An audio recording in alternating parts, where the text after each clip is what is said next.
পৃথিবীর ভেতরে যদি কোনো ব্যক্তি কোরআনকে ভালো না বাসে, কোনো ব্যক্তি যদি পৃথিবীর ভেতরে কোরআনকে যদি ভুলে যায়, তাহলে আল্লাহ রব্বুল আলামিন তাকে দুইটা শাস্তি দিবেন। একটি হচ্ছে পৃথিবীর ভেতরে, আর একটি হচ্ছে কিয়ামতের দিবসে।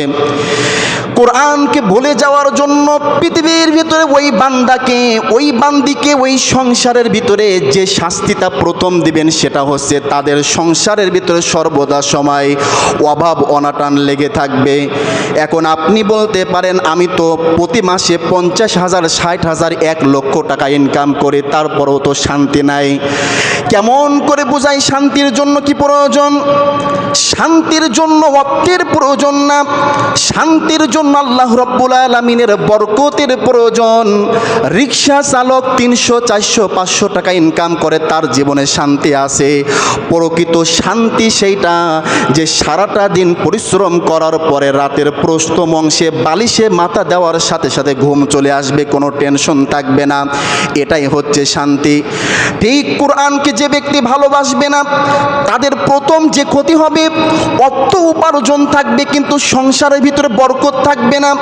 অর্থ উপার্জন করবে, সংসারের ভিতরে অশান্তি লেগে থাকবে, একের পর এক অশান্তি লেগে থাকবে। এটা হচ্ছে পৃথিবীর শাস্তি। আর আল্লাহ রব্বুল আলামিন আখিরাতে যে শাস্তিটা দিবেন সেটা হচ্ছে ওই শ্রেণীর ব্যক্তিদেরকে আল্লাহ রব্বুল আলামিন অন্ধ করে তুলবেন, অন্ধ অবস্থায়। তখন কিয়ামতের দিবসে ওই বান্দা আল্লাহকে বলবেন, মহান রব, আপনি তো আমাকে অন্ধ অবস্থায় কেন তুললেন?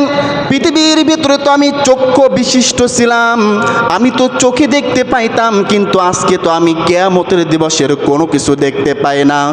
আজকে আপনি আমাকে কিসের জন্য অন্ধ করলেন?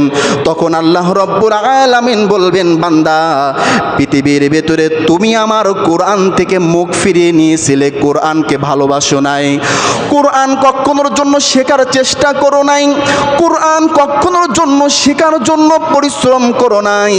তোমার চিন্তাধারা ছিল কিভাবে ব্যবসা করব, কিভাবে চাকরি করব, কিভাবে অর্থ উপার্জন করব। এই দিকে তুমি সময় দিয়েছিলে, কিন্তু একটা মিনিট কোরআনকে তুমি সময় দিতে পারো নাই।